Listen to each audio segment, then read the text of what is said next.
ഒരു നിമിഷം നമുക്ക് പ്രാർത്ഥിക്കാം. ഞങ്ങളുടെ സ്വർഗീയ പിതാവേ, നന്ദിയോടെ ഞങ്ങൾ അങ്ങയെ സ്തുതിക്കുന്നു. കർത്താവിൻ്റെ തിരുവചനങ്ങൾ എത്ര മാധുര്യമുള്ളതാണ്. ഈ പകൽ സമയം പിന്നെയും കർത്താവിൻ്റെ മഹിമയുള്ള മുഖം ദൈവവചനത്തിൽ കൂടെ യേശുവിൻ്റെ ശബ്ദം കേൾപ്പാൻ, അവിടുത്തെ മുഖം കാണുവാൻ, അവിടുന്ന് തിരുവായി മൊഴിയുന്നത് കേൾക്കുവാൻ ഞങ്ങൾക്ക് ഈ പകൽ സമയം പിന്നെയും സഹായിക്കണം. ദൈവവചനത്തിൽ കൂടെ ദൈവത്തിൻ്റെ പരിശുദ്ധാത്മാവ് തന്നെ സംസാരിക്കണം. യേശുവിൻ നാമത്തിൽ തന്നെ. നമ്മൾ പതിവായി ചിന്തിച്ചുകൊണ്ടിരിക്കുന്ന വിശുദ്ധ മത്തായിയുടെ സുവിശേഷം, അതിൻ്റെ 5-ാം അധ്യായം. നമ്മുടെ ശ്രദ്ധ അവിടേക്ക് നമുക്ക് തിരിക്കാം. വിശുദ്ധ മത്തായിയുടെ സുവിശേഷം 5-ാം അധ്യായം, അതിൻ്റെ 7-ാമത്തെ വാക്യമാണ് നമ്മൾ ചിന്തിക്കാനായിട്ട് പോകുന്നത്. ചുരുക്കം സമയത്തിനുള്ളിൽ തന്നെ നാം അവസാനിപ്പിക്കുമാകിയാൽ വളരെ പ്രാർത്ഥനയോടെ ദൈവസന്നിധാനത്തിൽ തുടരുവാനായിട്ട് ആഗ്രഹിക്കുന്നു. വിശുദ്ധ മത്തായിയുടെ സുവിശേഷം 5-ാം അധ്യായം, അതിൻ്റെ 7-ാം വാക്യം വായിക്കും.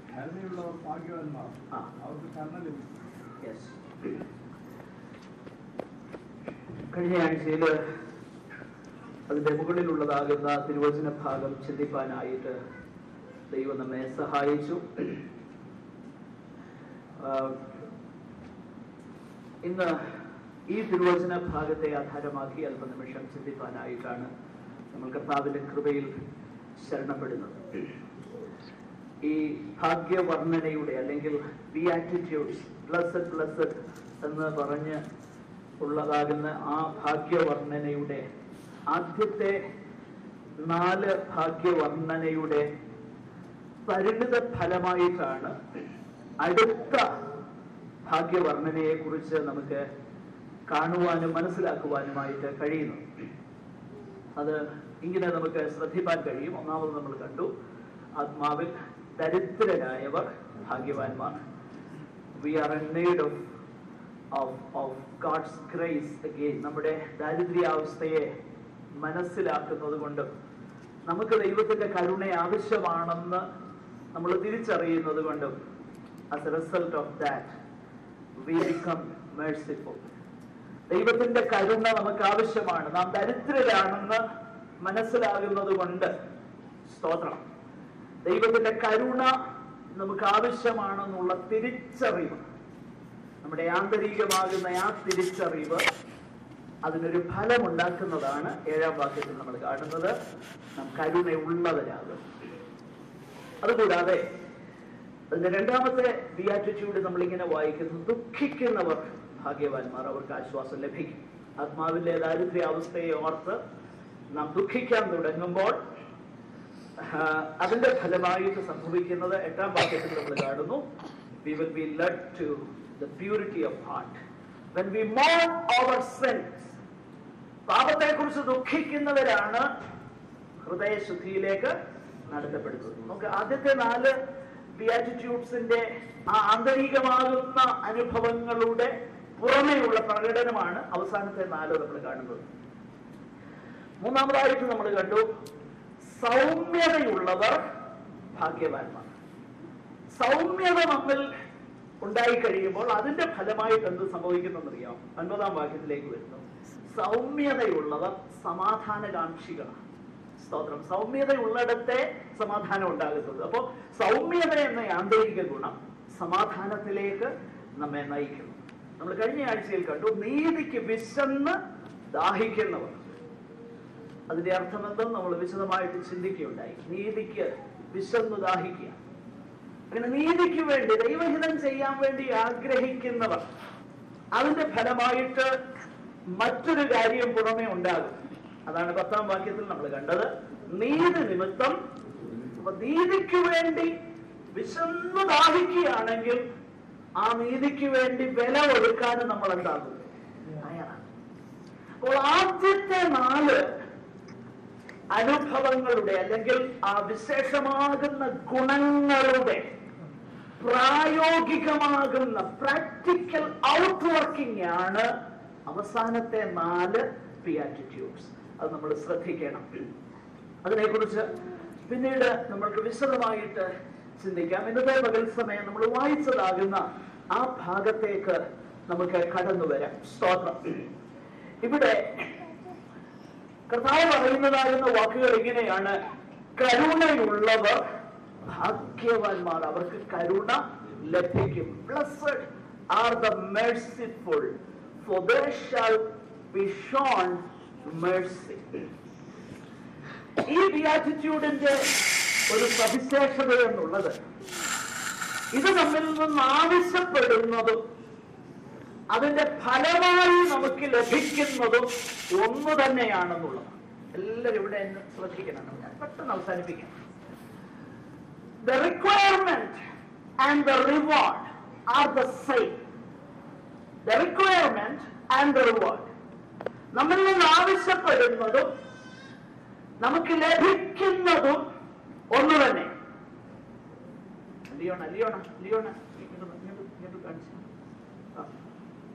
അടികൊള്ള അവിടെ ഇരുന്നോണം കേട്ടോ, അവിടെ ഇരുന്നോണം, അനങ്ങാതെ. ഓക്കെ. നമ്മിൽ നിന്ന് ആവശ്യപ്പെടുന്നതും അതിന്റെ ഫലമായിട്ട് ലഭിക്കുന്നതും ഒന്നു തന്നെ. അതാണ് ഈ ഭാഗ്യവർണ്ണനയുടെ വ്യത്യാസം. പ്രിയമുള്ളവരെ, കരുണ എന്ന് പറഞ്ഞാൽ എന്താ? മേഴ്സി എന്ന് പറഞ്ഞാൽ എന്താ? ഞാൻ അതിനെക്കുറിച്ച് വിശദമാക്കുവാൻ ആഗ്രഹിക്കുന്നു. മേഴ്സി എന്ന പേരൊക്കെ ഉള്ളവർ ഇവിടെയുണ്ട്. പക്ഷെ what is mercy? Don't tell me she is wife of Raju Mathew.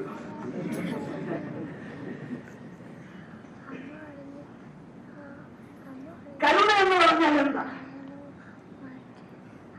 കരുണ എന്ന് പറഞ്ഞാൽ ദൈവത്തിന്റെ വചനം നമ്മളെ പഠിപ്പിക്കുന്നത് നമുക്ക് ന്യായമായും ലഭിക്കേണ്ടത് ദൈവം തരാതിരിക്കുന്നതാണ് കരുണ. കൃപയെന്ന് പറഞ്ഞാൽ നമുക്ക് ലഭിക്കാൻ ഒരു അർഹതയില്ലാത്ത ദൈവം തരുന്നതാ കൃപ. ഇനി നീതി എന്ന് പറഞ്ഞാൽ ജസ്റ്റിസ്. ഇവിടെ കാണുന്ന നീതിയല്ല, നീതിക്ക് വിശന്ന് ദാഹിക്കുന്ന അതല്ല. ഇംഗ്ലീഷിൽ പറയുന്ന ജസ്റ്റിസ് എന്ന് പറയുന്ന ഞാൻ നീതി, അർത്ഥവ്യത്യാസമുണ്ട്. ജസ്റ്റിസ് എന്ന് പറഞ്ഞാൽ നമ്മൾ എന്തർഹിക്കുന്നോ അത് നമുക്ക് കിട്ടുന്നതാ ജസ്റ്റിസ്. മൂന്ന് കാര്യങ്ങൾ ശ്രദ്ധിക്കണം. കൃപ, grace. Grace is getting what you don't deserve. Justice is getting what you do deserve. And mercy is not getting what you deserve. കരുണ എന്ന് പറഞ്ഞാൽ നമ്മൾ അർഹിക്കുന്നത് ലഭിക്കാതിരിക്കുന്നതാണ് കരുണ. ഉദാഹരണം ഒന്ന് രണ്ട് ഞാൻ പെട്ടെന്ന് പറയാം. ഇവിടെ നമ്മുടെ നാട്ടില് ഒരു കൊലപാതകൻ, ഫോർ എക്സാമ്പിൾ, ഇപ്പൊ ഫ്രഷ് ആയിട്ടുള്ള കാര്യം തന്നെ ഞാൻ എടുക്കാം. ഒത്തിരി പേര് ഡെത്ത് റോയിലുണ്ട്. നമ്മുടെ ഡെത്ത് റോ എന്ന് പറഞ്ഞാൽ മരണം കാത്തു കിടപ്പുണ്ട്. അവരെ നിയമം അവരെ വിധിച്ചു. They deserve to die. നമുക്ക് പേരുകൾ മനസ്സിൽ സങ്കല്പിച്ചു. അവരുടെ ലാസ്റ്റ് റിസോർട്ട് എന്ന് പറയുന്നു. സെഷൻസ് കോടതി വിധിച്ചു മരിക്കുന്നത് വരെ തൂക്കിലിടുക. ഹൈക്കോർട്ട് അത് അപ്രൂവ് ചെയ്തു. We approve the judgment of the lower court. Supreme Court പറഞ്ഞു, yes, we agree, we give our approval for the judgment. Finished. The last resort എന്ന് പറയുന്നത് പ്രസിഡന്റിന്റെ അടുത്ത് മേഴ്സി പെറ്റീഷൻ ചെല്ലുമ്പോൾ പ്രസിഡന്റ് പറയും, അതിന്റെ കാര്യങ്ങളൊക്കെ പരിഗണിച്ചേച്ച് either I confirm it or I commute the death sentence to life in prison or whatever. What?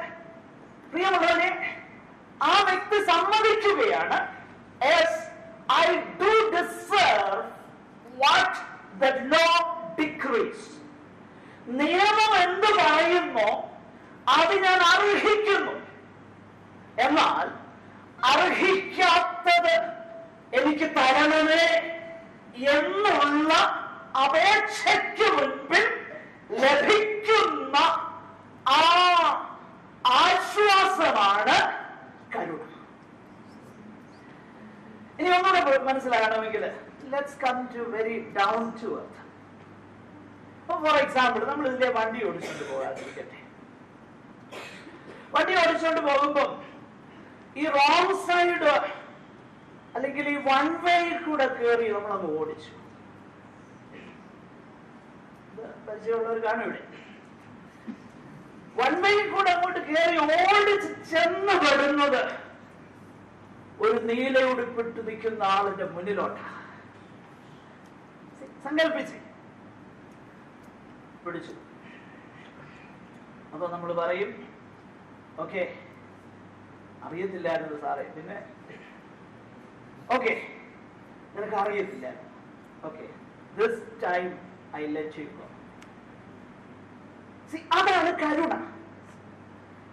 നീ അർഹിക്കുന്നത് ഫൈനാണ്, നീ തെറ്റ് ചെയ്തു, പക്ഷെ ഐ ലെറ്റ് യു ഗോ. നിന്നെ ഞാൻ സ്വാതന്ത്ര്യനാക്കുന്നു. നിനക്ക് അർഹിക്കുന്നത് ഞാൻ നിനക്ക് തരാതിരിക്കുന്നു. പ്രിയമുള്ളവരെ, അതാണ് കരുണ. നമ്മുടെ കർത്താവിനെ കുറിച്ച് പറയുന്നത് എന്താണെന്നറിയാം? എഫേസ്യ ലേഖനം 2-ാം അധ്യായം 4-ാം വാക്യത്തിൽ ഇങ്ങനെയാണ് നമ്മൾ വായിക്കുന്നത്: കരുണ സമ്പന്നനായ ദൈവമോ, God who is rich in mercy, rich in mercy. കരുണാ സമ്പന്നനായ ദൈവമോ, നമുക്ക് അർഹിക്കുന്നത് തരാതെ നമുക്ക് അർഹതല്ലാത്തത് തന്നു. അതിക്രമങ്ങളിലും പാപങ്ങളിലും മരിച്ചവരായിരുന്ന നിങ്ങളെയും അവൻ ഉയർപ്പിച്ചു. ദൈവത്തിന്റെ സവിശേഷത എന്ന് പറഞ്ഞാൽ അവൻ കരുണയുള്ളവനാണുള്ളത്. ദൈവ കരുണയെ കുറിച്ച് പഴയ നിയമത്തിലും പുതിയ നിയമത്തിലും ഉടനീളം നമ്മൾ വായിക്കുന്നുണ്ട്. പഴയ നിയമത്തില് ദൈവത്തിന്റെ ദയ, ദയെന്ന് മലയാളത്തിൽ പറഞ്ഞെങ്കിലും ഇംഗ്ലീഷിൽ mercy എന്ന് തന്നെയാണ് പറയുന്നത്. അവന്റെ ദയ ആകാശങ്ങളോളം എത്തുന്നു. അവന്റെ കരുണ തീർന്നു പോയിട്ടില്ലല്ലോ. പ്രിയമുള്ളവരെ, റോമാലേഖനത്തിൽ നമ്മൾ വായിക്കുന്നു 9-ാം അധ്യായം അതിന്റെ 23 മുതൽ നമ്മൾ വായിച്ചു നോക്കിക്കഴിഞ്ഞാൽ നമ്മൾ കോപപാത്രങ്ങളായിരുന്നു. എന്നാൽ കോപപാത്രങ്ങളായിരുന്നു നമ്മളെ എന്താക്കി തീർത്തു? കരുണാപാത്രങ്ങളാക്കി തീർത്തു. Vessels of wrath, wrath of God. ദൈവ കോപം പകർന്നു വെക്കാനായിട്ട് മാത്രമേ നമുക്ക് യോഗ്യതയുള്ളായിരുന്നു. ദൈവകോപം എന്നൊക്കെ പറഞ്ഞാൽ നമുക്ക് ചിന്തിക്കാൻ കഴിയുന്നതിനും അപ്പുറമാണ്. അതിന്റെ ചില ഒരു അംശം മാത്രം നമുക്ക് തരുന്ന ചില വാക്കുകളുണ്ട് വേദപുസ്തകത്തിൽ. അതിങ്ങനെയാണ്: ദൈവം അവനെ കൈവിട്ട് കളഞ്ഞു. ഇബ്രാഹിലേഖനത്തിൽ നമ്മൾ വായിക്കുന്നു: ജീവനുള്ള ദൈവത്തിന്റെ കയ്യിൽ വീഴുന്നത് ഭയങ്കരം.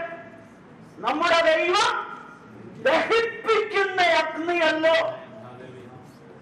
The justice of God demands that we be consumed.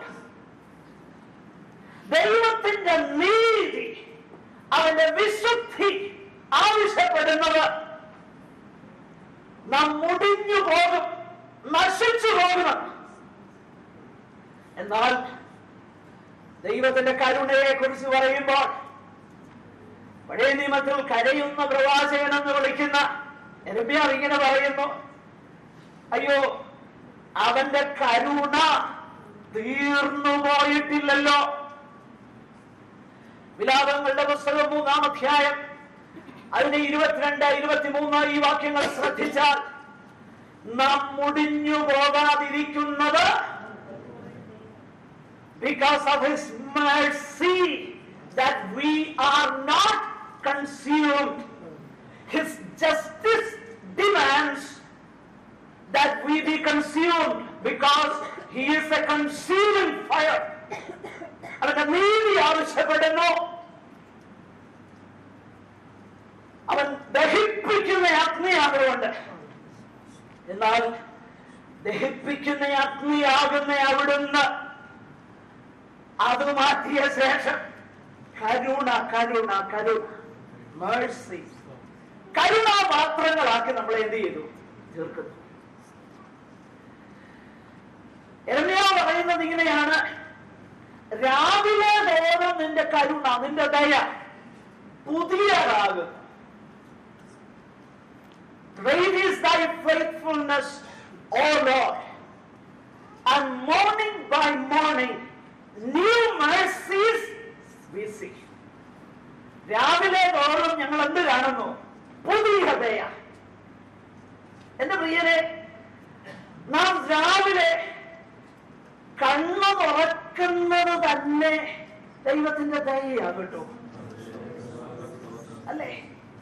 രാവിലെ നാം ഉണർന്നെഴുന്നേൽക്കുന്നത്, നാം ആരോഗ്യത്തോടെ ഒരു പുതിയ ദിവസത്തിലേക്ക് പ്രവേശിക്കുന്നത് ആദ്യത്തെ ദയ. പിന്നെ ദിവസം മുഴുവൻ ദൈവത്തിന്റെ ദയ.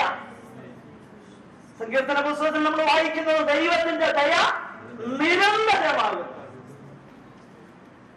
അപ്പൊ അവന്റെ സകല പ്രവൃത്തികളോടും അന്ന് കരുണ തോന്നും.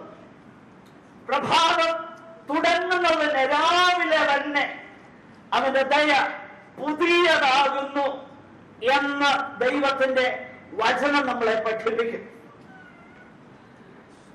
എന്റെ വലിയപ്പച്ചൻ ഇങ്ങനെ പ്രഭാതത്തിൽ എഴുന്നേറ്റ് പ്രാർത്ഥിക്കുമ്പോൾ കൊച്ചുകുഞ്ഞായിട്ട് തന്റെ പ്രാർത്ഥനാ വാചകങ്ങള് ഞാൻ മറക്കാത്തത് ചിലതൊക്കെ ഇപ്പോഴും എന്റെ ഓർമ്മയിലുണ്ട്. അദ്ദേഹം ഇങ്ങനെ പറയുമായിരുന്നു: ദൈവമേ, ഞങ്ങളുടെ ആരുടെയും ഉറക്കം മരണമായി തീരാതെ ഈ ദിവസം കാണുവാൻ ഞങ്ങൾക്ക് കൃപ തന്നതിനാൽ ഞങ്ങൾ അങ്ങേക്ക് സ്തോത്രം ചെയ്യുന്നു. എന്റെ പ്രിയരെ, ഒരു പുതിയ ദിവസം നമുക്ക് ലഭിക്കുന്നത് തന്നെ ദൈവത്തിന്റെ ദയ. പലപ്പോഴും ദൈവത്തിന്റെ ദയയെ കണ്ണു തുറന്ന് കാണാൻ കഴിയാത്തത് കൊണ്ട് നാം പരിഭവിക്കുകയും സങ്കടപ്പെടുകയും ചെയ്യുന്നവരായി തീരാറ്. പണ്ടാണ്ട് പറഞ്ഞതുപോലെ ഒരുവൻ മറ്റൊരുവനോട് ഇങ്ങനെ പറയുക: എന്റെ ഷൂസ് വളരെ മോശമാണ്, ഈ ഷൂസ് ഇട്ട് നടക്കുവാൻ ഭയങ്കര വേദനയായി എനിക്ക്. അപ്പൊ അവരൻ പറഞ്ഞു: ആഹാ, നിനക്ക് ഷൂസ് ഇട്ട് നടക്കാൻ ദൈവം 2 കാല് തന്നിട്ടുണ്ടല്ലോ, എനിക്ക് കാലില്ലല്ലോ ഷൂസ് ഇടാൻ. പ്രിയമുള്ളവരെ, ദൈവത്തിന്റെ ദയ, ദൈവത്തിന്റെ കരുണ അത് നിരന്തരമാണ്. അത് രാവിലെ തോറും പുതിയതാണ്. സ്തോത്രം. ഈ ദൈവത്തിന്റെ കരുണ നമ്മൾ അനുഭവിച്ചത് കൊണ്ട് ആ കരുണ നമ്മിൽ നിന്നും ഡിമാൻഡ് ചെയ്യുന്നതെന്ന്, അതാണ് ഇവിടെ നമ്മൾ വായിക്കുന്നത്. ആ ദൈവത്തിന്റെ കരുണ നമ്മിൽ നിന്നും ഡിമാൻഡ് ചെയ്യുന്നത് കരുണ തന്നെ. ഒരിക്കൽ ഞാൻ വായിച്ചതാകുന്ന ഒരു സ്റ്റോറി ഓർക്കുന്നു. എന്റെ ഓർമ്മ ശരിയെങ്കിൽ നിങ്ങളോട് പറഞ്ഞിട്ടുണ്ട്. ആവർത്തന വിരസത തോന്നുന്നെങ്കിൽ ദയവായി ക്ഷമിക്കുക. വളരെ ഭക്തനാകുന്ന ഒരു യഹൂദ റബി, അദ്ദേഹം സന്ധ്യാസമയത്ത് വളരെ കൃത്യതയോടെ ന്യായപ്രമാണ പുസ്തകങ്ങൾ ആ മെഴുകുതിരി വെളിച്ചത്തിങ്കൽ ഇരുന്ന് ഇങ്ങനെ വായിക്കുകയാണ്. വൃദ്ധനാകുന്ന ആ റബി ആ ന്യായപ്രമാണത്തെ ധ്യാനിച്ചുകൊണ്ട് വായിച്ചുകൊണ്ട് താൻ ഇരുന്നപ്പോൾ ഡോറിൽ ഒരു നോക്ക്. ചെന്ന് നോക്കിയപ്പോ ഒരു വലിയ അജാനബാഹുവാകുന്ന ഒത്തിരി പ്രായമുള്ള ഒരു മനുഷ്യൻ പുറത്ത് നിൽക്കുക തണുപ്പത്ത്. അദ്ദേഹം ചോദിച്ചു: ഞാനൊരു ദൂരയാത്രയിലാണ്.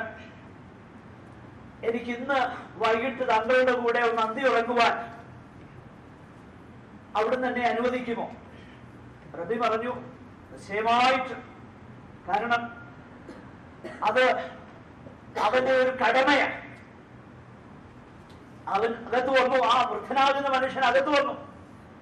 കാര്യങ്ങളൊക്കെ സംസാരിച്ചു. യഹൂദ റബി ചോദിച്ചു, നിനക്ക് എത്ര വയസ്സുണ്ട്? താങ്കൾക്ക് എത്ര വയസ്സുണ്ട്? എനിക്ക് 100 വയസ്സുണ്ട്. 100 വയസ്സ്. അത് കഴിഞ്ഞിട്ട് ഈ റബി യഹോവയുടെ യാഹ്വേയുടെ കാരുണ്യത്തെ കുറിച്ചും യാഹ്വേയുടെ അവദാനങ്ങളെ കുറിച്ചും ഒക്കെ അവനോട് സംസാരിക്കാൻ തുടങ്ങി. വയോധികനാകുന്ന മനുഷ്യൻ പറഞ്ഞു, sorry, I don't believe there is A God. ആ മനുഷ്യൻ പറഞ്ഞു, നീ യാഹ്വയെ കുറിച്ചൊക്കെ പറഞ്ഞു, പക്ഷെ യാഹ്വേ ഉണ്ടെന്ന് ഞാൻ വിശ്വസിക്കുന്നില്ല. ദൈവം ഉണ്ടെന്ന് ഞാൻ വിശ്വസിക്കുന്നില്ല. ഞാനൊരു നിരീശ്വരവാദിയാണ്. യഹൂദരബി ഭയങ്കര ക്രുദ്ധനായി. ഒരു നിരീശ്വരവാദിക്ക് എന്റെ വീട്ടിൽ അഭയം കൊടുക്കുന്നത് തന്നെ അനീതിയാണ്.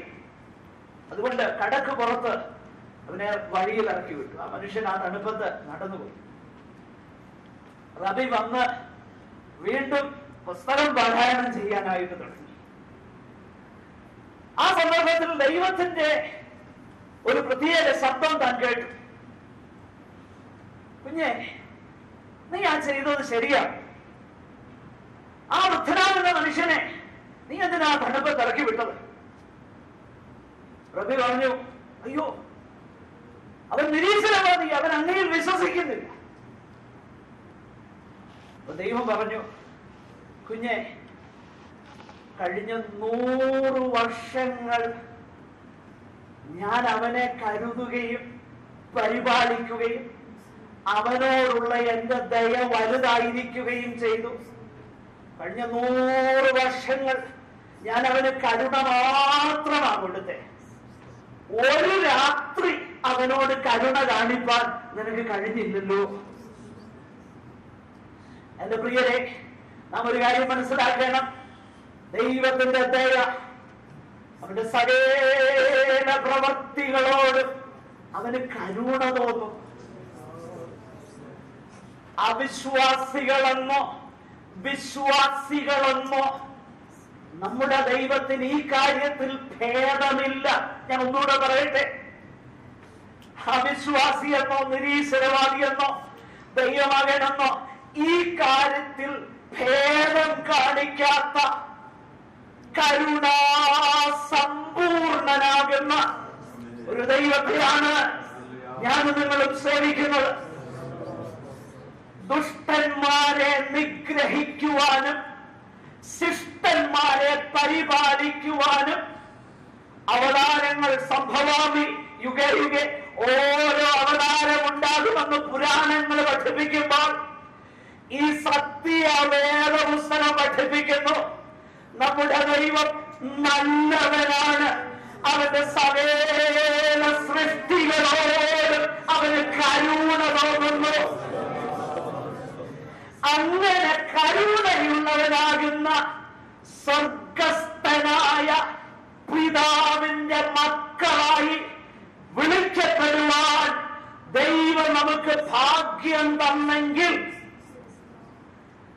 ദൈവം നമ്മിൽ നിന്ന് ആവശ്യപ്പെടുന്നത് നമ്മൾ കരുണയുള്ളവരായിരിക്കണം. നമ്മുടെ ഹൃദയത്തെ കഠിനപ്പെടുത്തുവാൻ നമുക്ക് കഴിയും. പലവിധമാകുന്ന വിഷയങ്ങളിൽ മറ്റുള്ളവരോട് കരുണ തോന്നാതിരിക്കാൻ വളരെ എളുപ്പം. പല കാര്യങ്ങളും മനസാക്ഷിക്ക് വിരുദ്ധമായിട്ട് അങ്ങ് ചെയ്തേച്ചാൽ മതി. പിന്നെ നമുക്ക് എളുപ്പമാണ് പല കാര്യങ്ങളും ചെയ്യുവാൻ. മറ്റുള്ളവരെ കുറിച്ച്, അവരനുഭവിക്കുന്ന ദുഃഖത്തെ കുറിച്ച്, സങ്കടങ്ങളെ കുറിച്ച്, മറ്റൊരു വ്യക്തി കടന്നു പോകുന്ന പ്രയാസങ്ങളെ കുറിച്ച് യാതൊരു ചിന്തയും ഇല്ലാതിരിക്കാൻ നമുക്ക് കഴിയും. എന്നാൽ ദൈവം നമ്മിൽ നിന്ന് ആവശ്യപ്പെടുന്നത് അതല്ല എന്നുള്ളത് നമ്മൾ മനസ്സിലാക്കണം. ദൈവവചനത്തിൽ അത് വളരെ വിശദമായിട്ട് പറഞ്ഞിട്ടുണ്ട്. ദൈവം നമ്മളോട് ഏറ്റവും കാണിച്ച വലിയ കരുണ എന്ന് പറഞ്ഞാൽ നമ്മുടെ പാപങ്ങളെ നമ്മളോട് ക്ഷമിച്ചു എന്നുള്ളതാണ്. അതിനോടുള്ള ബന്ധത്തിൽ നമ്മുടെ വാഴ്ത്തപ്പെട്ടവനാകുന്ന കർത്താവ് തിരുവായി മൊഴിഞ്ഞ് പറഞ്ഞിരിക്കുന്നതാകുന്ന ഒരു സംഭവം വിശുദ്ധ മത്തായിയുടെ സുവിശേഷം 18-ാം അധ്യായത്തിൽ നമ്മൾ വായിക്കുന്നു. അതിന്റെ ആരംഭ ഭാഗങ്ങൾ ശ്രദ്ധിച്ചാൽ അത് വളരെ രസാവഹമാണ്. ശിഷ്യന്മാര് ചോദിക്കുന്നത്, ഗുരു, സ്വർഗരാജ്യത്തില് ആരാണ് വലിയവനെന്നാ ചോദിക്കുന്നത്. കർത്താവ് അതിന് പറയുന്ന മറുപടി, സ്വർഗരാജ്യത്തിൽ ആര് വലിയവനാകുമെന്നുള്ള ചിന്ത എവിടെ നിൽക്കട്ടെ, ആദ്യം സ്വർഗരാജ്യത്തിൽ നീ പ്രവേശിക്കുമോ എന്ന് പരിശോധിക്കും. അതിന്റെ ശേഷം രണ്ടാമത്തെ ചോദ്യത്തിന് മറുപടി. അതിന് 21 മുതലുള്ള വാക്യങ്ങൾ ശ്രദ്ധിച്ചാൽ 12 പേരുടെയും വക്താവായിരിക്കുന്ന സ്പോക്സ് പേഴ്സൺ ആയിരിക്കുന്ന പത്രോസ് വന്ന് ചോദിച്ചു, കർത്താവേ, സഹോദരൻ എത്ര പ്രാവശ്യം എന്നോട് പിഴച്ചാൽ ഞാൻ അവനോട് ക്ഷമിക്കണം? കർത്താവ് പറയുന്ന മറുപടി, അതിനെക്കുറിച്ച് പലരും പറയാറുണ്ട് ഇത്ര സംഖ്യ. അതല്ല അതിന്റെ അർത്ഥം. ഇൻന്യൂമറബിൾ ടൈംസ് എന്നുള്ളതാണ് അതിന്റെ അർത്ഥം. എന്ന് പറഞ്ഞാൽ എത്ര പ്രാവശ്യം പിഴച്ചാലും നീ എന്ത് ചെയ്യണം? ക്ഷമിക്കണം. എന്നിട്ട് ഒരു ഉപമയിൽ പറഞ്ഞു.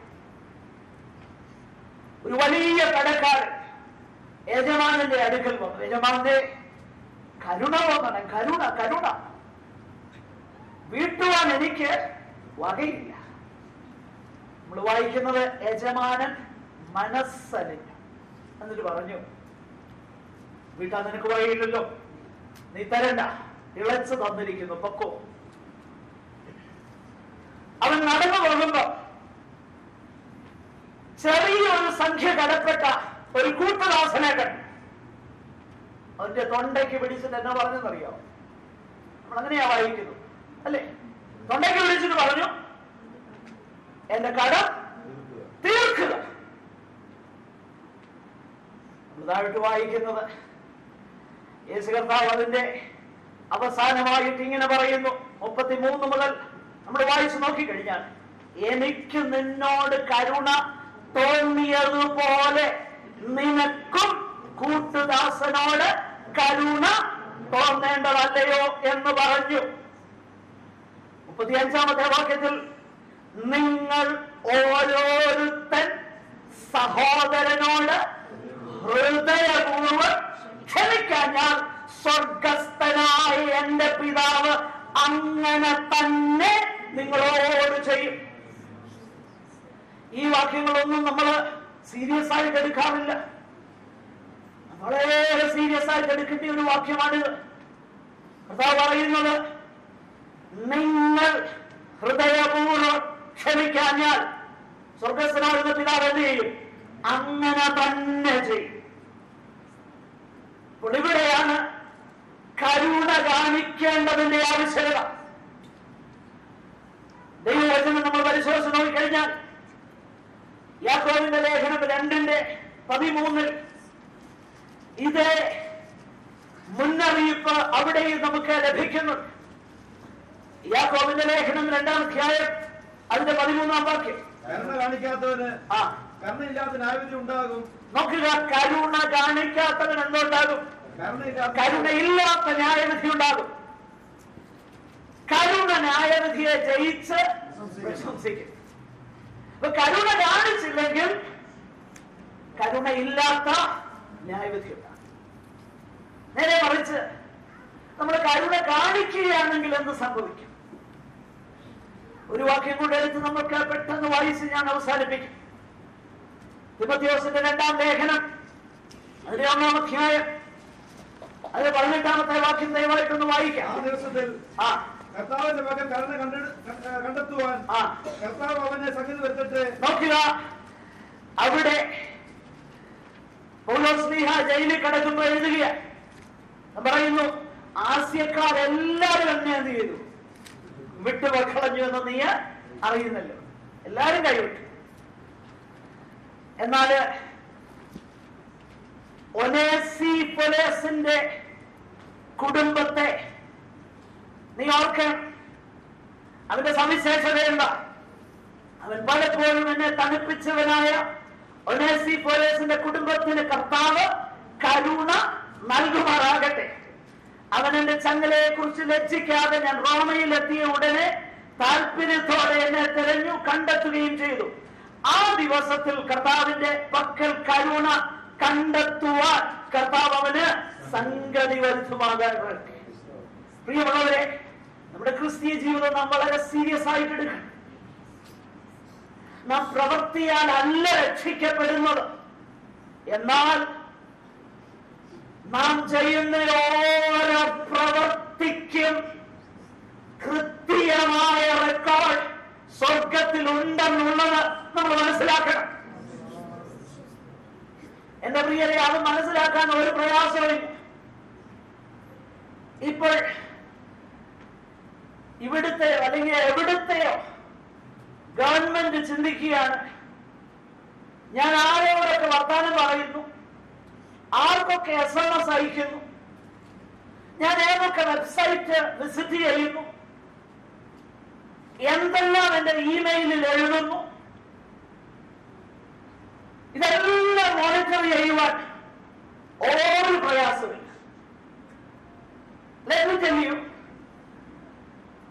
നമ്മുടെ കമ്പ്യൂട്ടറെ നമ്മൾ ഡിലീറ്റ് ചെയ്യുന്നത് പോലും ഡിലീറ്റ് ആകുന്നില്ല.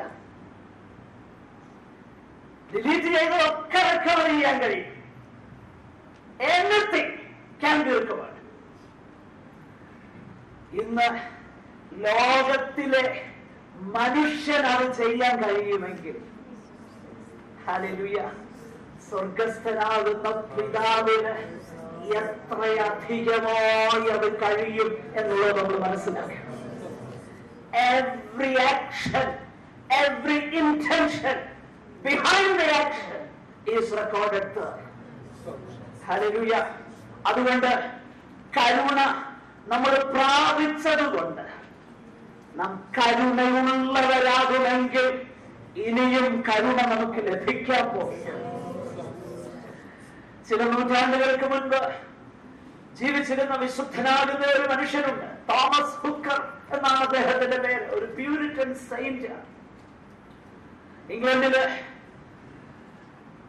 ആ വ്യവസ്ഥാപിത സഭയെല്ലാം ദൈവവഴി വിട്ടുപോയപ്പോൾ ദൈവവചനത്തിന് വേണ്ടി നിലനിന്നവരാണ് Puritans. John Bunyan, John Owen തുടങ്ങിയ അനുഗ്രഹീതനാകുന്ന കർത്താവിന്റെ ദാസന്മാരെല്ലാം ഈ പ്രത്യേക വിഭാഗക്കാർ. അതിലൊരുവനായിരുന്നു തോമസ് ഹുക്കർ. ആ മനുഷ്യന്റെ മരണസമയത്ത് അദ്ദേഹത്തിന്റെ പാരീഷിലുള്ള എല്ലാ വിശ്വാസികളും അവിടെ കൂടി. എൽഡേഴ്സ് എല്ലാം കട്ടിലിന്റെ ചുറ്റും നിൽപ്പുണ്ട്. പ്രത്യാശഗീതങ്ങളൊക്കെ ആലപിച്ചുകൊണ്ട് അവരങ്ങനെ ആയിരിക്കുമ്പോൾ there descended upon him a very calm, a heavenly calm upon his face. സ്വർഗീയമാകുന്ന ഒരു സമാധാനം ആ മനുഷ്യന്റെ മുഖത്തേക്ക് വന്നു. മരണത്തിന്റെ അടുത്തു നിന്ന് എൽഡേഴ്സ് പറഞ്ഞു, തോമസ് ഹുക്കർ, നീ സന്തോഷിക്ക്, നിന്റെ പ്രതിഫലം പ്രാപിക്കാനായിട്ട് നീ കർത്താവിലേക്ക് ചേർക്കപ്പെടാൻ പോകുകയല്ലേ. തോമസ് ഹുക്കർ അവസാനമായിട്ട് കണ്ണു തുറന്ന് എല്ലാരെയും ഒന്ന് നോക്കിയിട്ട് ഇങ്ങനെ പറഞ്ഞു, നോ, പ്രതിഫലമല്ല, ഞാൻ കരുണ ലഭിക്കാനായിട്ട് പോകുകയാണ്. I'm going to receive mercy. Hallelujah. എന്റെ പ്രിയരെ, നമുക്ക് കരുണ കിട്ടി.